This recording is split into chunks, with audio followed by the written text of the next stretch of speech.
Hello guys, and today we're going to go over how to answer the last of the 4 different exam questions in this Cold War paper. So your very last question is the final source question. It uses quite a few of the techniques we looked at last time we looked at the 4-mark question, but it just goes a bit further because it's 12 marks. So it's expecting quite a lot more of you this time than just simply looking at a source and kind of analysing it. Now, the question is going to ask you how useful are sources A and B to a historian studying something. And that topic they give you will then be reflected in the 2 sources you get. And you have to interpret the sources, work out what they mean, and decide if they're going to be useful to you or not. Now, for the purposes of this explanation video, this is the question I'm going to be working with.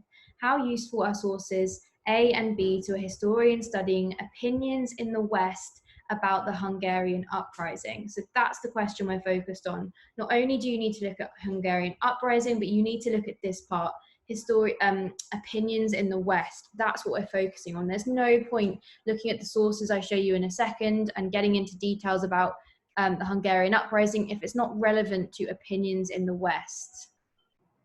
Okay, so when we approach the source question, there are 2 things we have to mention all the way through it. So 2 things we need to be clear we understand. The first one is provenance.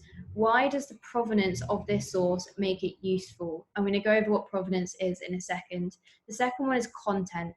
Why does the content of this source, what it's telling me, make it useful? So this one you're thinking about where it's come from, what it is. This one you're thinking about what does it tell me, what does it show me? Does that match my own knowledge of this event? Okay, so provenance. Now, provenance can be broken down into 3 things: nature, origin, purpose, N-O-P, NOP.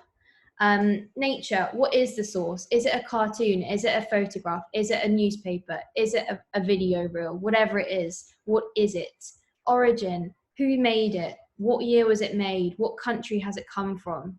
Purpose, was there a particular purpose in mind when this person created this? Was it created for a left-wing newspaper? Was it created to persuade people that communism is a positive thing? Was it a piece of propaganda? Okay, what is the purpose behind it?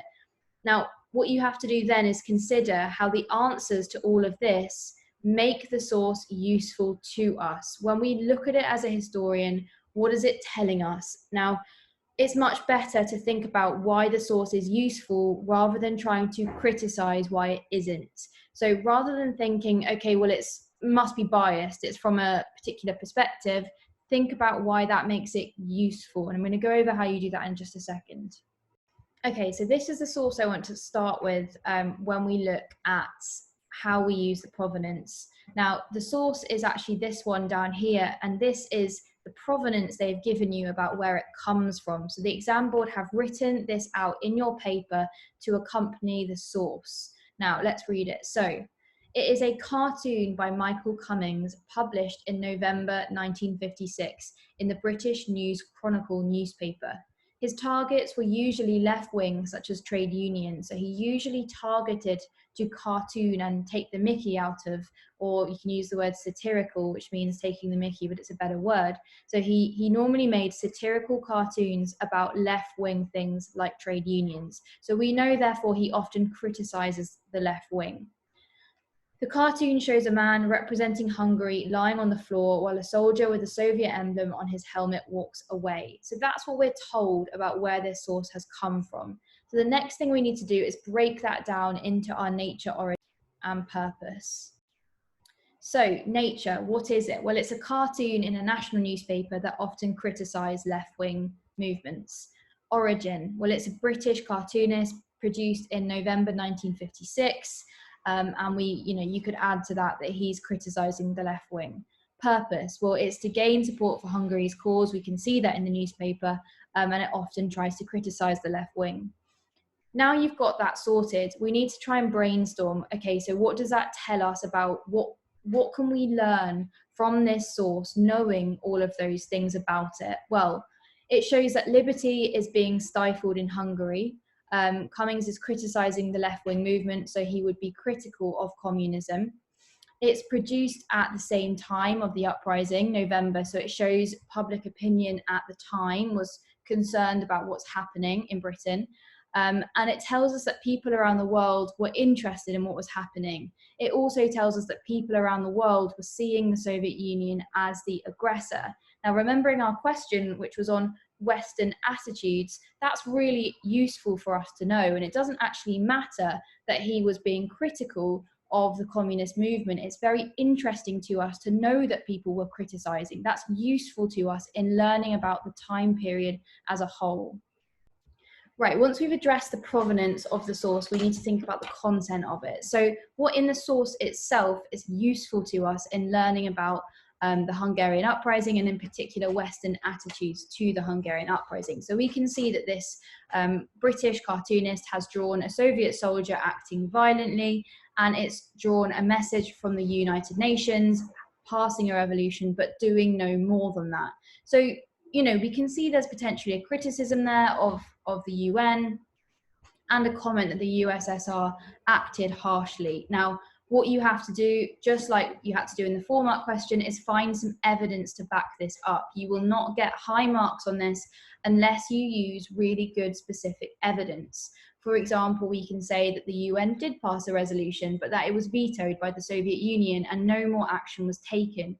You might want to say, you know, the West were not particularly interested in the Hungarian uprising as it coincided with the Suez Canal crisis.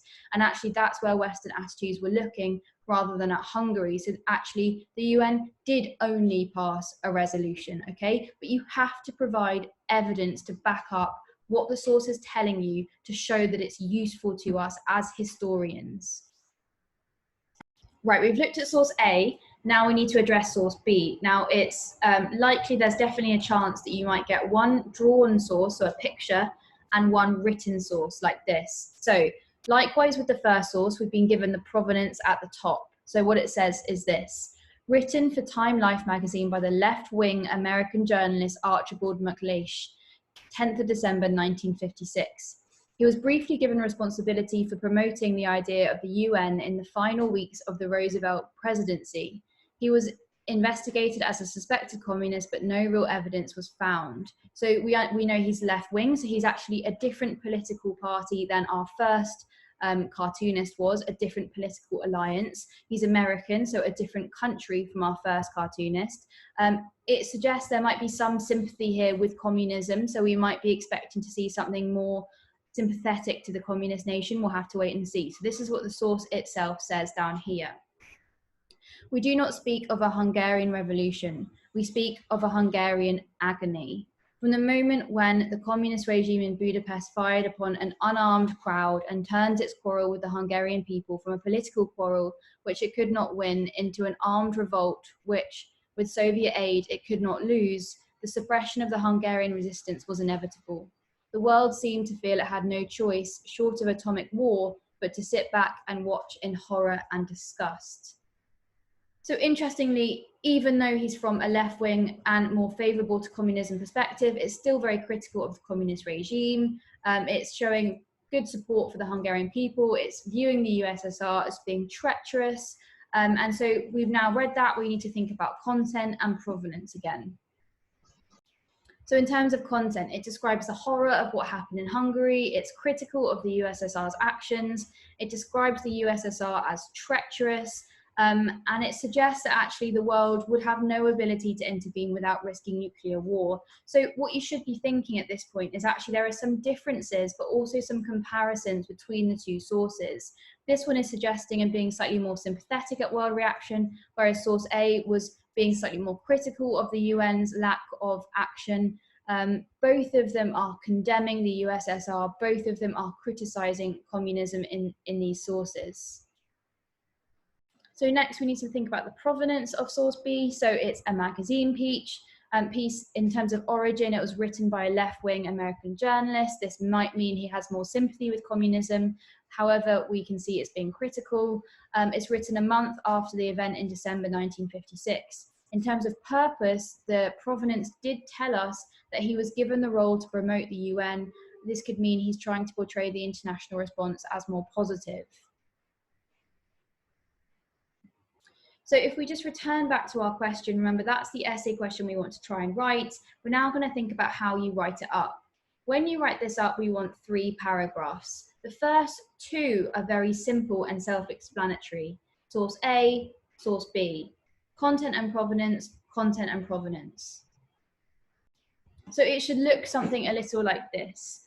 Paragraph 1, source A is useful because you give your point about the source's content and you compare it to your own evidence to back it up and show why it's useful.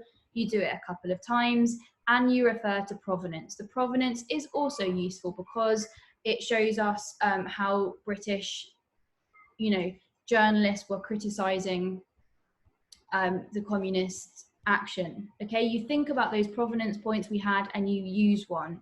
Source B, you do exactly the same thing for source B. So within this, you don't need to refer to source B. Within this, you don't refer to source A, just source A, just source B. Content, provenance, own knowledge, content, provenance, own knowledge. That should all be very easy and simple.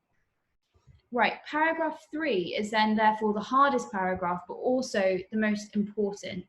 In this last paragraph, you have to tell us why they are useful together, why both of them used together make the whole useful, both sources. So then we need to think about the provenance, where they've come from, how they complement each other.